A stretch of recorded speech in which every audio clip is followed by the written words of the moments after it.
সারা দিন সংসারের কাজকর্ম, বাচ্চাকে সামলানো, সব কিছু করার পর মনে হয় হে ভগবান একটু মরে যাই, মরে গেলে একটু শান্তি পাই। তারপর ভাবি মরে গেলে হবেটা কি? মরে গেলে তো মরে যাব, কিন্তু আমি মরে যাওয়ার 1 বছরের মাথায় বর তো আবার বিয়ে করে নেবে। বিয়ে করে সেই আমার জিনিসপত্র, গয়নাগাটি, কাপড় চোপড়, আমার জিনিসপত্র, কসমেটিক্স সব ব্যবহার করবে। বাচ্চাগুলোকে তো জ্বালিয়ে পুড়িয়ে খাবে। ঠিক আছে, এক।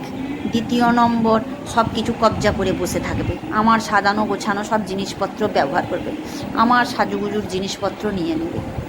তার থেকে বঞ্চন, আর সেগুলো তো আমি যখন মরে গিয়েও শান্তি পাবো না, তখন মনে হবে যে কেন মরেছিলাম। তার থেকে ভাবি না, মরবো না, বেঁচেই থাকি।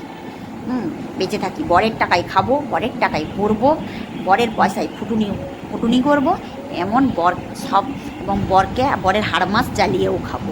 তাই বলি, যারা ভাবছো এরকম সংসারের চাপে, তাদের উদ্দেশ্যে বলি মরা নয়, মরা নয়, একদম মরা নয়। বেঁচে থাকো, ভালো থাকো, ভালো থাকো, বেঁচে থাকো, বরের টাকা ধ্বংস করো। ঠিক আছে, তাই আমিও এটা ভেবেছি, আমিও মরবো না, বেঁচেই থাকবো, বরের হাড়মাস জ্বালিয়ে খাবো।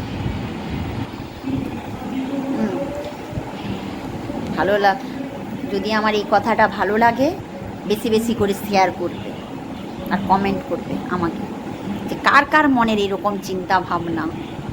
আমার মনে কিন্তু এই চিন্তা ভাবনাটা, যার যার মনে এরকম চিন্তা ভাবনা আছে আমাকে কমেন্ট করে জানাবে।